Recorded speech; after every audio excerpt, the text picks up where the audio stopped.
교회에서 한 영혼의 소중함, 또 한 영혼의 귀함, 이것을 많이 듣고 또 생각하고 자랐습니다.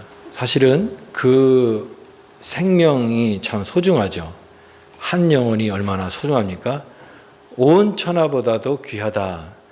한 영혼이 온 천하보다도 귀하다. 우리가 지적으로 이렇게 동의를 하고 그럴 수 있다 이렇게 생각하지만, 그러면 그 한 영혼의 소중함을 내가 아는 내가 그럼 어떤 삶을 살아가야 되는가를 또 생각하는 것은 또 다른 문제라 생각이 됩니다. 우리가 한 영혼의 소중함을 아는 자로서 우리가 어떤 삶을 그러면 살아가야 될 것인가를 생각하고 질문해야 된다 생각이 됩니다. 인간의 삶에 있어서 사랑만한 주제가 없죠. 그러니까 사람을 사랑하는 것, 그다음에 사랑이라고 하는 주제를 가지고 많은 그런 내용을 만들고, 또 대중 문화도 사랑이라고 하는 주제가 단골 주제입니다.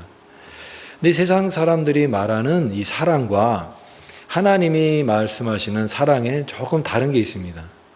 하나님의 사랑의 핵심은 영혼에 대한 것입니다.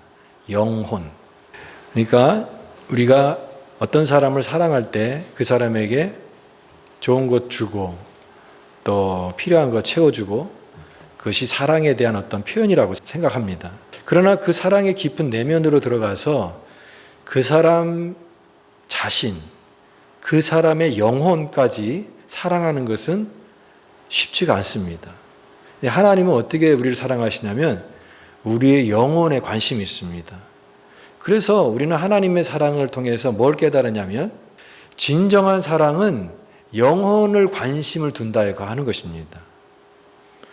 우리가 아무리 자녀를 사랑한다고 해도 그 자녀에게 좋은 거를 사주고 또 좋은 거를 주는 것이 그게 사랑이라고 생각하지만, 그러나 그 자녀의 영혼, 그 자녀의 영혼까지 우리의 관심을 기울이면서 사랑하는 것은, 그것은 하나님의 사랑인 것이죠. 그리고 우리가 그리스도 안에서 그런 사랑을 할 수 있는 사람이 되어야 됩니다. 진정한 사랑은 영혼에 관심이 있다라고 하는 것이죠. 교회는 영혼을 다루는 것입니다. 다룬다라고 하는 표현을 썼는데, 설교 제목도 소중한 영혼을 다루려면이라고 하니까, 이렇게 다룬다라고 하는 뉘앙스가 조금 부정적인 이미지가 있다면 대한다 이렇게 얘기도 됩니다. 사람을 대한다. 다른 사람을 우리가 어떤 마음으로 대하느냐, 이게 굉장히 중요한 인생의 태도라고 생각이 되는데, 오늘 우리가 교회는 영혼을 대하는 곳이고 또 영혼의 문제를 중요시하는 것이 교회다라고 하는 것입니다. 교회. 우리 그리스도인의 삶은 다른 사람을 섬기는 삶을 위해서 하나님이 우리를 부르셨다라고 믿습니다.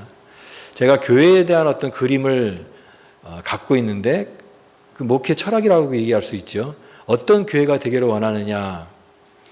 우리가 교회에 오는 것은 내가 하나님을 안 믿지만 내가 교회 한번 나와 주겠다 해서 오는 거 아니잖아요. 그리고 내가 교회 와서 좀 대접받고 싶다. 나를 좀 누군가 나 좀 알아봐 줬으면 좋겠다. 그런 마음으로 교회에 오는 사람은 없을 것입니다. 그래서 저는 교회는 나를 좀 알아주고 나를 좀 누군가 섬겨주기를 원하는 마음으로 오는 그런 성도를 양육하고 만드는 것이 목적이 아닙니다. 저의 바람과 소원은 우리 성도들이 대접받는 자를 만드는 것이 아니라 누군가를 섬기는 사람, 누군가를 귀하게 여기고 또 그 영혼을 위해서 희생과 헌신을 할 수 있는 그런 하나님의 제자와 백성으로 만드는 것이 제가 교회에 대한 생각과 그림인 것입니다. 그래서 그런 성도들을 하나씩 만들어 가는 거예요. 그래서 여러분, 교회에 오셔서 여러분, 내가 누군가를 섬긴다, 섬기는 마음으로 온다, 내가 대접받으러 온다가 아니라 내가 오늘은 누구를 섬겨야 되지?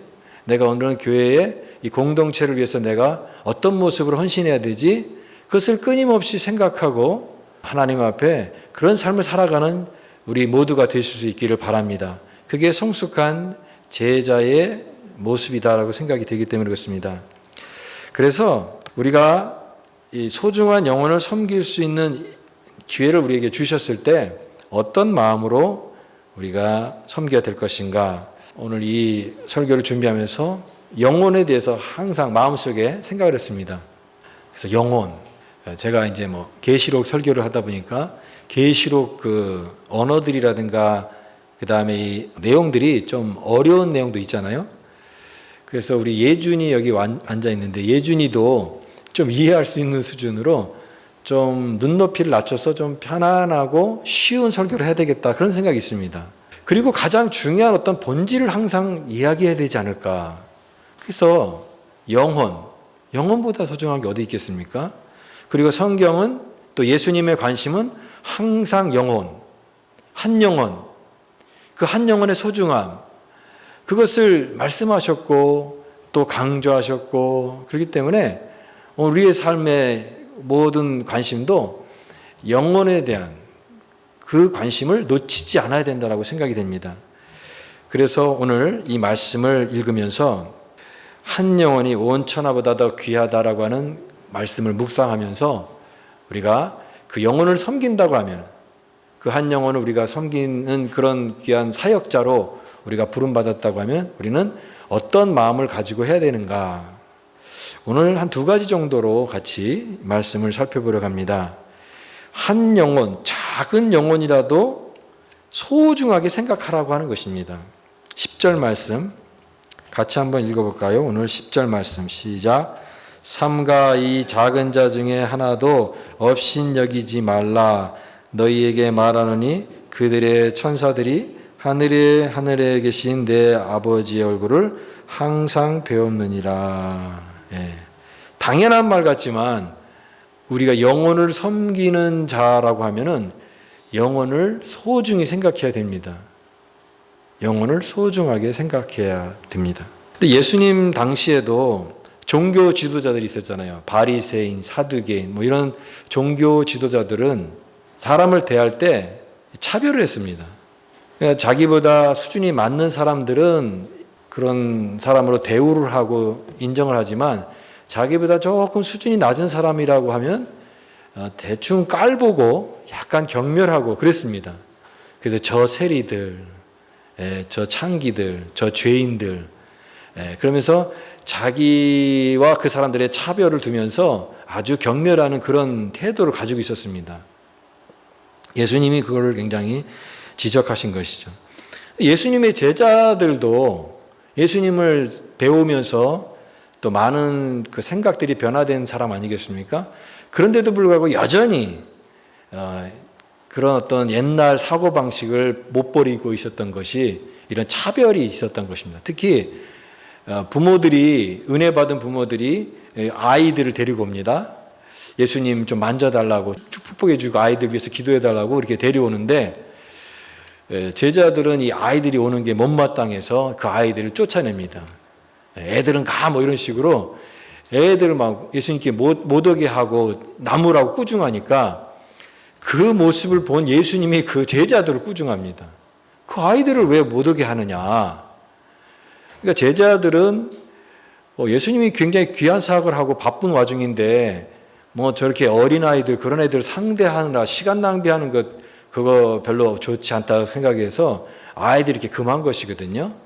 근데 오히려 예수님의 생각은 아이나 어른이나 다 똑같이 소중한 영혼이고 귀한 사람으로 이렇게 받아들이고 그렇게 대했다라고 하는 것입니다. 사람의 외모, 나이, 성별, 어떤 직업, 어떤 그런 빈부귀천, 이런 것으로 사람을 평가하거나 나보다 좀 덜한 사람, 또 높은 사람은 굽신대고 나보다 좀 별로 낮은 사람은 함부로 이렇게 대해도 된다라고 하는 그런 사고방식에 철저히 반대했던 분이거든요. 그것에 대해서는 아주 엄하게 말씀하셨습니다. 지극히 작은 사람이라도 절대 업신여기거나 무시해서는 안 된다. 그러면서 오늘 재미있는 표현이 나오는데요. 삼가 이 작은 자 중에 하나도 업신여기지 말라. 너에게 말하노니 그들의 천사들이 하늘에 계신 내 아버지 얼굴을 항상 배웠느니라. 그들의 천사들이라고 하는 표현이 나옵니다. 그러니까 우리가 수호천사라는 말을 들어보신 적 있습니까? 수호천사. 그러니까 천사가 천상계에 있는 존재잖아요. 하나님께서 만드신 이 천상계의 존재가 천사들이고 성경에서는 천사들의 존재를 말씀하고 있으니까 근데 그 천사들이 각 사람에게 해당이 되는 천사가 있다라고 하는 거죠. 그래서 수호천사, 나를 지키는 수호천사, 너를 지키는 수호천사. 근데 그 성경에는 다른 부분에는요, 이 수호천사라고 하는 개념이 없습니다.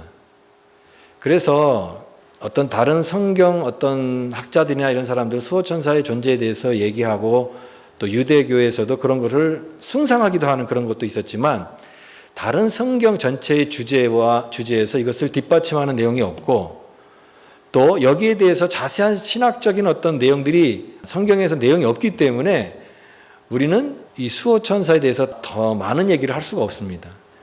근데 여기서도 사실 수호천사를 깊이 궁금증을 갖는 것이 그 목적이 아니라 그만큼 한 영혼이 귀하다라고 하는 것을 강조하기 위해서 예수님께서 말씀하신 거예요. 하나님이 천사를 그에게 정말 이렇게 보호하듯이 하는 것처럼 오히려 그 천사 뒤에 누가 계십니까? 하나님이 한 영혼 한 영혼을 돌보시는 그 하나님의 세심한 관심과 사랑으로 우리 영혼을 보고 계신다. 그러니까 한 영혼이 얼마나 귀한 존재냐, 특별한 존재냐, 이걸 보여주고 있는 것이에요. 그러니까 하나님 앞에 어린아이나 혹은 작은 자나 그런 자라 할지라도 그를 절대로 그런 외모적인 판단과 평가로 무시하거나 차별하지 않으시고 사랑하시고 소중하게 여기신다라고 하는 것입니다.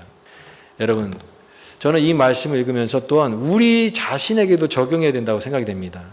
그러니까 다른 사람이 귀하다? 그럼 그 모든 한 영혼이 온천하보다도 귀하다라고 하는 말은 거기에 나도 포함이 되는 거잖아요. 그러니까 내 영혼도 귀합니까? 안 귀합니까? 귀하다라고 하는 거예요. 우리가 교만한 것도 문제지만 더 큰 문제가 뭐냐면 자기를 무가치한 존재로 여기는 그런 게 문제입니다. 나는 무가치한 존재야. 내가 아무런 하잘것없는 존재야. 이 자존감이 하나도 없는 그런 우리 삶을 보면은 참 안타까운 모습이 있는데요. 하나님 그렇지 않다라고 하는 거예요. 우리가 굉장히 소중한 존재다. 내가 소중한 존재임을 알아야 다른 사람도 소중하게 대할 수 있는 것이죠. 그런데 우리가요, 사람들을 보면은 이 자존감이 무너진 사람이 굉장히 많습니다. 특히 어떤 사람은 어릴 때 형성된 상처로 인해서 자존감을 잃어버리고 부정적인 인생을 살아가는 사람이 굉장히 많아요. 제가 어떤 그 사연을 들어보니까 38살인데요. 이제 38살이면 장가도 가고 독립해서 이렇게 어엿한 사회 일원으로 살아가야 되는데 부모랑 같이, 아버지랑 같이 사는데 거의 회사도 안 다니고 집에만 있는 사람이에요. 38살 된 그 남자가. 근데 왜 이 사람의 삶이 힘드냐면 어릴 때 그 아버지가 술을 마시고 항상 집에 와서 자녀들한테 그런 모든 걸 막 폭행을 하고 또 어머니를 때리고 집안 가정을 하나도 돌보지 않으면서 그렇게 살았던 그 아버지의 모습을 보면서 이 자녀가 분노를 마음에 키웠던 거예요. 마음에. 그래서 그 아버지라고 하는 존재는 이 세상에서 나에게 가장 가깝고 소중한 존재인데 그 가장 소중하고 가까운 존재가 내가 용서할 수 없는 나에게 큰 고통을 주고 상처를 준 그 존재라고 하는 것 때문에 이 사람 인생이 정상적인 인생을 살 수가 없는 거예요. 그래서 이제 그 사람이 크니까 아버지랑 같이 사는데 아버지는 늘 눈치를 보는 거예요. 그래서 밥도 같이 안 먹고 라면 물 끓이는 그 한 2, 3분 동안도 방 안에서 기다리다가 라면 끓으면 가지고 와서 자기 방에서 먹고 그러면서 방에서 나와서 화를 내면서 막 화분도 깨트리고 어릴 때는 아버지가 그렇게 했던 행동을 38살 된 그 아들이 똑같이 하는 겁니다. 마치 복수하듯이 그 아버지에게 당했던 그 서러움과 이 상처를 그 아버지에게 다 당해보라는 식으로 이렇게 하는 거예요. 그걸 보면서 이 자녀의 그 마음속에 참 이 고통이 있는 걸 보면서 이 아버지도 힘들고 이 자녀도 힘들고 정상적인 생활을 하지 못하는 겁니다. 근데 그 많은 사람들이 그런 경우가 있는 거예요. 나도 우리 아버지도 그랬어요. 예. 나도 어린 시절에 그런 상처가 있어요. 여러분, 그 어린 시절에 겪었던 이런 상처나 이 감정들은 이 뇌에 딱 각인된다고 합니다. 그러니까 이게 평생 동안 이게 지워지지 않는 어떤 그런 걸로 딱 자리 잡은 거죠. 그러면서 자기 자존감도 무너지고 소중한 한 번뿐인 인생을 자기 인생과 자기 행복을 위해서 살아가야 되는데 그 부정적인 감정과 괴로워하면서 인생의 모든 걸 다 낭비하고 살아가는 그 인생이 참 불쌍하고 좀 답답하고 괴롭게 느껴지는 부분이 있었습니다. 여러분, 이 자존감이 없다라고 하면요, 우리는 소중한 인생을 낭비하는 삶을 살 수밖에 없는 거예요. 우리는 한 영혼을 소중히 여기는 이 주님의 말씀을 통해서 다른 사람의 영혼도 소중하고 또 나의 영혼을 돌아볼 수 있는 그런 말씀으로 받아야 됩니다. 우리가 잘 아는 그 말씀이 요한복음 3장 16절이잖아요. 요한복음 3장 16절 다 외우시죠. 하나님이 세상을 이처럼 사랑하사 독생자를 주셨으니 그랬잖아요. 근데 하나님이 세상을 이처럼 사랑하사, 우리가 이 전도하거나 다른 사람들에게 복음을 전할 때 가장 많이 애용하는 구절이잖아요. 하나님이 세상을 이처럼 사랑하사. 근데 여러분, 그 세상이라고 하는 것이 모든 세상 사람들을 말하지만 그런 생각을 해보셨습니까? 그 많은 사람들 중에 나도 거기 속해 있다라고 하는 거죠. 예. 나도 세상 속에, 그러니까 이 세상은 그냥 뭉뚱그려서 수많은 사람들, 그냥 다 모든 사람들을 하나님 사랑하신다는 게 감동이 안 오지만 나 하나를 사랑하시기 위해서 독생자를 주셨다라고 하는 그런 것도 포함되어 있다라고 하는 것입니다. 영어로 하면은 all이 있고 every가 있잖아요.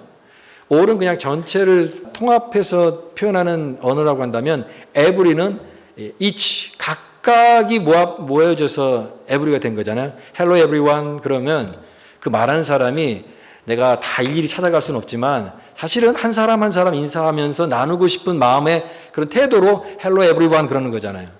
그러니까 세상을 사랑한다라고 하는 것은 하나님 나를 염두에 두고 나를 사랑하시고 나 하나를 위해서 나를 구원하시기 위해서 하나님 독생자를 주실 정도로 나를 사랑하셨구나, 이처럼 사랑하셨구나라고 하는 것을 우리는 항상 잊으면 안 되는 것입니다. 여러분, 하나님이 우리를 어떻게 사랑하시냐?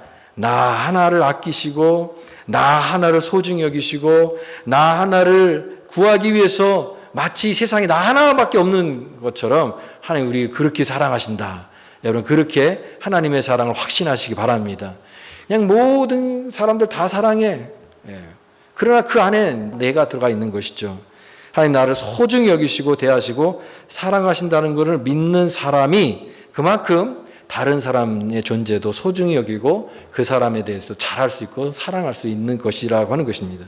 오늘 많은 사람들은 큰 자가 되기를 원해요. 큰 자, 주목받는 이런 인생 살고 싶고, 교회도 큰 교회가 되고 싶어요.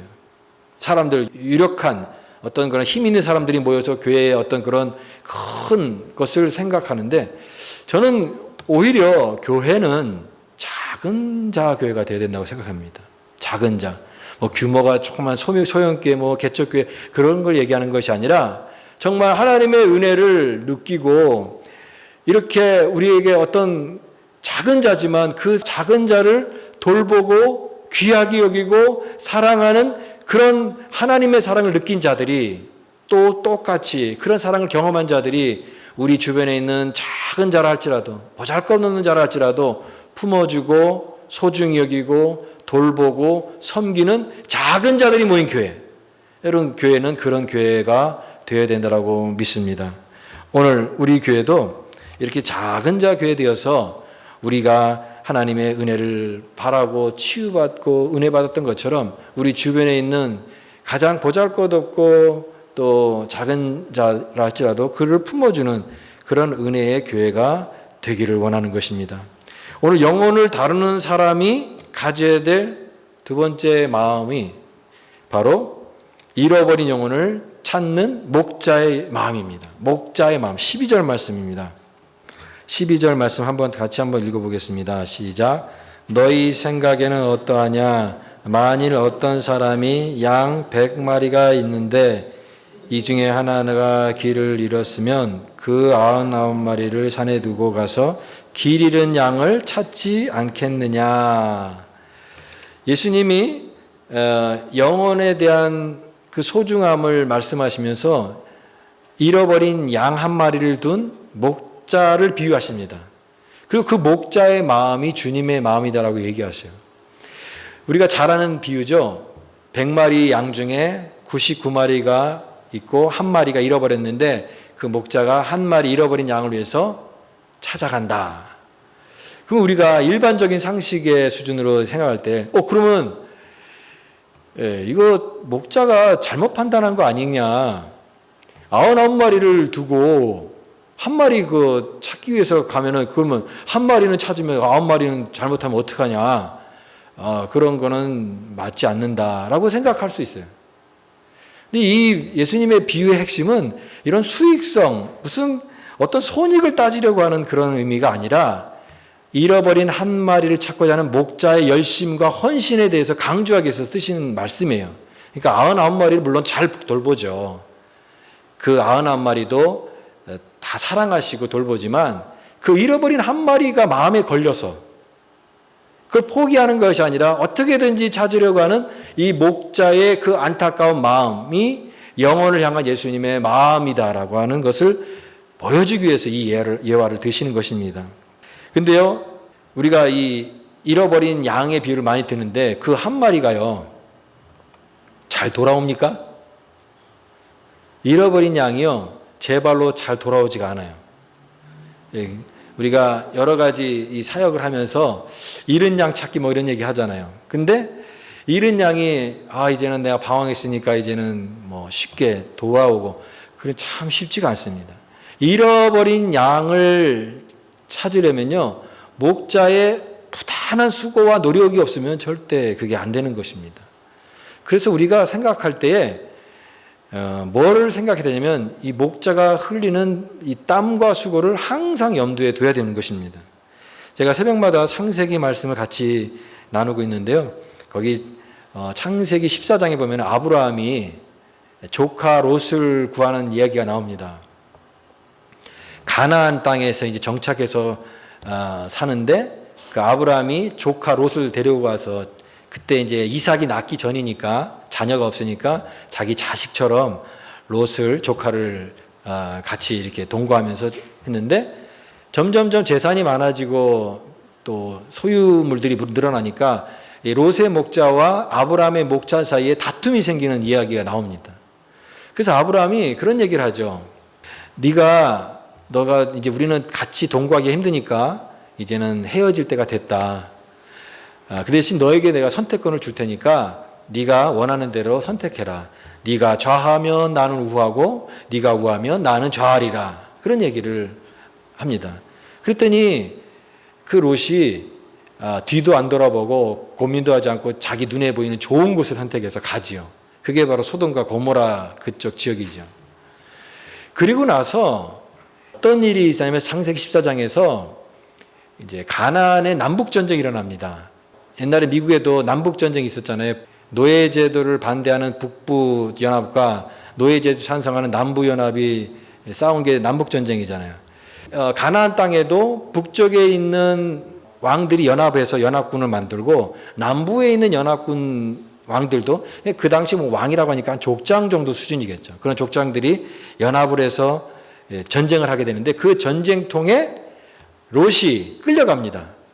그리고 재산들 다 약탈받아서 가는데 그 소식을 듣고 누가 가냐면 아브라함이 그 조카 롯을 구하기 위해서 갑니다. 그러면 그 당시에 왕들이 연합해서 군대가 형성되어 있을 텐데 오늘날의 어떤 그런 정예부대는 아니겠지만 그래도 왕들의 군대인데 그 군대가 잡아간 조카를 구하기 위해서 일개 한 개인이 그 찾기 위해서 간다? 이거 엄청난 거잖아요. 그런데도 갑니다.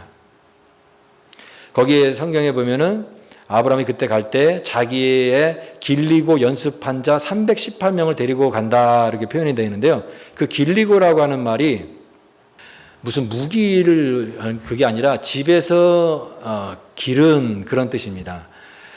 그러니까 노예도 두 가지 종류가 있잖아요. 전쟁에서 진 전쟁 노예가 있고 그 집에서 아예 태어나서 자라면서부터 노예가 된 사람들 있잖아요. 그러니까 그 가정에 아브라함의 가정에서 자라고 그래서 훈련된 노예들, 종들 그런 사람들 중에 잘 훈련된 사람들 318명을 데리고 갑니다. 그러니까 당시 아브라함이요 그런 사람들 정예부대로 꾸린 사람이 318명이라고 하니까 아마 아브라함은 그 당시에 한 식솔들이 한 1000명도 넘은 아마 그러니까 오늘날의 큰 지주 같은 그런 족장 같은 그런 존재였을 겁니다. 거부고 또 사람들도 많고. 그런데 318명을 데리고 그 롯을 구하기 위해서 가는데요. 아브라함이 그 도대체 아무리 그래도 자기 318명을 데리고 간다 하지만 몰살을 당할 수도 있고 정말 죽을 수도 있는 건데 위험을 무릅쓰는 그런 선택을 하고 가는 이유가 무엇이겠습니까? 아브라함이 용기가 원래 있는 사람입니까? 우리가 아브라함 하면 무조건 믿음의 사람, 그는 하나님의 사람, 뭐 불가능이 없는 사람, 그러니까 문을 그 사람 그렇게 행동할 수밖에 없어. 이렇게 단정하고 항상 그렇게 긍정적으로만 보면 우리가 은혜를 못 받습니다. 아브라함도 사람이 더군다나 그는 그 전에 보게 되면 애굽에 갔을 때 이집트 갔을 때 바로가 혹시나 자기 예쁜 아내 때문에 자기를 죽일까 봐 뭐라고 거짓말해요. 내 아내가 아니라 내 누이다 이렇게 거짓말하잖아요. 아브라함도 겁이 많은 사람이에요. 용기 있고 막 뭐 뭐든지 막 다 잘하는 그런 사람이 아니라고요. 그래도 인간적으로 소심하고 겁도 많고 걱정하는 사람이 그런 사람이지만 그럼에도 불구하고 간 거예요. 왜? 그리고 조카 롯이 삼촌이 그렇게 오랫동안 같이 자녀처럼 이렇게 애지중지하면서 키우고 그랬는데 그저 자기 살 길 가겠다고 확 떠나버린 그 롯이 얼마나 또 인간적으로 섭섭할 수 있지 않습니까? 그래서 롯이 당한 불행이 아유 저거는 뭐 내가 어쩔 수 없어 라고 하면서 모른 척할 수도 있는 상황이에요. 그 상황이. 그런데도 불구하고 모른 척하지 않고 자기 목숨을 걸고 위험이 있지만 무용을 무릅쓰고 가서 그 롯을 구해옵니다. 재산도 다 돌려서 가지고 옵니다. 여러분 한 영혼을 얻는 거는 반드시 누군가의 수고와 헌신이 있지 않으면 안 되는 거예요. 그래서 수고가 반드시 있다라고 하는 것입니다. 제가 가끔 신방을 갈 때가 있어요. 그러면 신방을 가게 되면 우리 교회 성도들도 신방을 가지만 어떤 가정에 가서 이렇게 얘기하다 보면은 그분이 사실은 우리 교회 성도인지 아닌지가 약간 애매모호할 수가 있어요. 왜냐하면 거의 교회도 안 나오고 얘기 들어보면 미국 교회를 지금 잘 다니고 있어요. 그러면 우리 교인과 우리 교인 아닌 애매한 경계선상에 있는 분인데 제가 우리 교회 교인으로의 신방으로서 가는 개념이 아니라 그래도 그분이 요청을 하거나 그런 필요가 있으면 가는 게 그건 내가 무슨 자격으로 무슨 의도로 왔을까 생각해 보니까 그건 그냥 우리 교인이기 때문에 신방 온 것이 아니라 그냥 목회자로서 가는 것이죠. 목회자의 마인드니까 우리 교회 안 다니는 사람이라 할지라도 뭐 여기에 어떤 사람이 힘든 그런 과정이고 목회자의 기도가 필요하다고 하면 얼마든지 갈 수 있는 것이죠. 좀 그런 것이 때로는 누가 뭐 알아주거나 그러지 않는다 할지라도 할 수 있는 거예요. 제가 LA에서 있을 때 제가 가까이 지냈던 우리 선배 목사님이 계셨어요. 근데 이 선배 목사님이 개척교회를 하셨는데 개척교회를 섬기면서 이제 교회 장소를 어디서 얻었냐면 미국 교회, 미국 장로교회를 얻어서 예배를 드렸는데 그들 예배 이제 다 끝나고 대예배 다 끝나고 2시 정도에 그들 다 이제 미국 사람들 예배 드리고 끝나고 난 그 자그마한 소예배실에서 2시에 모여서 예배를 드렸습니다. 저도 2시에 그 목사님 또 친하니까 그거 가서 같이 예배 드리고 했는데요. 그게 성도들이 누구냐면요. 다른 교회 다니는 분들이에요. 다른 교회 다니는 분들이 본 예배 다 자기 교회 예배 드리고 그 교회 옵니다. 2시에. 그 사모님은 한 20명 정도 모이는 모임에 음식을 다 만들었어요. 국도 만들고 반찬도 만들고 밥도 밥솥에 한가득 해서 다 음식 만들어서 정성껏 섬깁니다. 그러면서 그분들은 와서 그러니까 그런 음식을 먹으면서 교제를 하는 거죠. 이야기하고. 예. 예배는 이미 드렸으니까 예배는 그냥 형식적으로 이렇게 앉아 있다가 이제 예배 이후에 있는 친교 또 식사하는 시간 이것을 생각하면서 이제 교회를 오는 거죠. 그런데 그런 사람들을 그래도 성도로 생각하고 귀하게 섬기는 모습이 어떤 면에서는 좀 안타깝기도 하지만 또 귀해 보이더라고요. 섬기는 마음. 어떤 분은 또 그 목사님 앞에서 우리 교회는요, 우리 교회 목사님은요, 그래서 그 교회를 다니지만 나는 원래 소속은 내 교회가 따로 있어라고 하는 것을 일부러 막 말하듯이 우리 교회에서는요, 뭐 이렇게 얘기하니까 그런 말을 들었을 때 그 목사님의 마음은 어땠을까? 좀 섭섭하지 않았을까? 그런 생각도 합니다. 그러나 그런 싫은 내색 하나도 하지 않고 매주마다 음식을 만들고 또 반갑게 맞이하고 또 그들을 섬기는 그런 모습을 보면서 참 한 영혼을 섬기는 그 희생과 헌신이 반드시 있어야 된다라고 하는 생각을 갖게 되는 것이죠. 우리 교회도 뭐 몇 년에 한 번씩 이렇게 가끔 이렇게 오시는 분이 계시잖아요. 그러다가 그분이 새로운 사람들이 오게 되면 또 며칠 있다가 몇 달 있다가 또 떠나요. 예. 근데 우리 성도님들 중에서는 새로운 사람이 오면은 이 사람들이 우리 교회에 이제 정착하고 잘할 수 있도록 잘 정성을 다하잖아요. 음식도 막 갖다 드리고 집에 초대해서 식사도 같이 대접하고 그러면서 참 정을 주려고 하는데 그분이 또 떠나면 이제 마음이 좀 허전하게 된 거죠. 그래서 또 다른 사람이 오게 되면 저 사람도 곧 떠날지도 모르겠다라고 하는 것 때문에 마음이 조금 주저할 때가 있잖아요. 여러분 그러나 이렇게 생각을 하면 됩니다. 그 사람이 우리 교회에 와서 잠깐 머무는 그 기간이 그 사람의 인생 속에 단 한 번의 교회의 경험이라고 한다면 우리가 좋은 경험을 가질 수 있고 기억을 가질 수 있도록 최선을 다하는 건 맞다. 우리가 뿌린 씨앗이 당장 눈에 보이진 않지만 훗날 또 다른 형태로 열매를 맺고 그 영혼이 또 하나님 앞에 돌아올 수 있는 그 기회가 되는지 우리는 알 수 없지만 단지 우리에게 주어진 어떤 기회라 최선을 다하게 되면 하나님께서 알아서 하실 것이다라고 하는 마음으로 하는 것입니다. 누군가의 수고와 헌신이 있지 않으면 한 영혼을 구원하는 것 어렵다라고 하는 것이에요. 그러나 여러분 우리가 부모로서 자녀들을 대할 때도 내가 이렇게 맨날 고생하고 힘들어하는데 내 자녀는 내가 고생하고 수고하는 거 알아줄까? 우리가 그런 마음을 하지 않잖아요. 그냥 당연히 하잖아요. 우리의 수고와 헌신이 있지만 그거를 그냥 기쁨을 하잖아요. 마찬가지예요.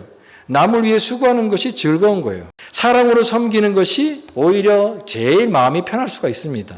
남에게 대접받는 게 아니라 다른 사람에게 섬김받는 게 아니라 내가 섬기는 것, 그것이 더 우리의 마음의 행복이 될 수 있다. 오늘날 사람들은 자신의 다양한 관심을 추구하며 살아요.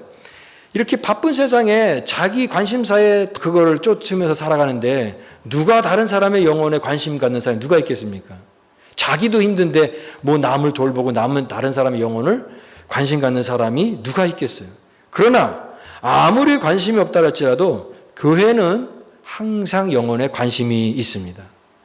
교회는 잃어버린 자를 찾아야 되는 것입니다. 주님께서 우리를 마태복음 25장에 보면 칭찬하시는데 이렇게 칭찬하십니다. 내가 너를 통해서 많은 우리 은혜를 누렸다. 내가 줄일 때 먹을 거 주었고 목마를 때 마시게 하였고 내가 외로울 때 나를 영접해 주었구나. 그러니까 그 얘기를 듣는 칭찬받는 사람이 제가요? 제가 언제 주님을 목마를 때 마시게 했고 배고플 때 음식을 드렸고 외로울 때 함께 했습니까? 제가 한 적이 없는데 제 기억이 없는데요. 그랬더니 주님께서 뭐라고 말씀하셨어요? 지극히 작은 자에게 한 것이 곧 내게 한 것이라. 여러분 이 말씀을 잊지 마세요. 지극히 작은 자에게 한 것이 곧 내게 한 것이라. 우리는 그런 마음으로 살아야 돼요. 우리에게 섬길 수 있는 기회가 되고 내 주변에 있는 사람들이 지극히 작은 자일 때 그때 주님을 섬기는 마음으로 하면은 주님께서 그걸 다 보시는 것입니다. 지극히 작은 자에게 한 것이 곧 내게 한 것이라. 주님의 최대 관심사는 하나예요. 잃어버린 영혼이에요. 우리 어떤 그런 행복, 이 세상에서 어떤 삶, 그런 거에 관심이 있을 수 있지만 우리가 그것 때문에 기도하고 하나님 앞에 매달리기도 하지만 주님의 궁극적인 관심사는 우리의 영혼이에요. 영혼. 그 영혼이 중요하기 때문에 오늘 우리 영혼을 우리는 섬기는 자로 부름받았습니다. 우리는 교회가 회복되어야 될 마음은 한 영혼을 소중히 여기는 것이고 그를 찾기 위해 많은 수고와 희생을 아끼지 않는 이 목자의 마음, 그 주님의 마음을 닮아가는 것이 바로 우리의 모습이 되어야 되는 것입니다. 교회의 사역은 그러므로 영혼을 다루는 사역이에요. 영혼을 대하고 또 그 영혼을 사랑하는 사역이에요. 그 영혼을 돌보고 섬기고 사랑하라고 우리 한 사람 한 사람 부르셨지, 나 좀 알아줘, 나 좀 대접해줘, 내가 마음에 드는 것대로 다 돼야 돼, 그런 것으로 하나님께서 우리를 부르신 것 아닌 것을 항상 기억해야 됩니다.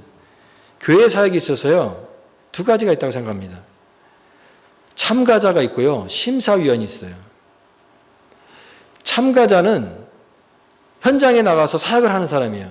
심사위원은 그 사역하는 사람이나 열심히 일하는 사람들을 평가하는 사람이에요. 근데 어떤 교회는요, 참가자보다 평가위원이 더 많아요. 잘하나 보자. 네, 평가예요. 여러분, 평가위원이 많은 교회는 건강한 교회가 될 수가 없습니다.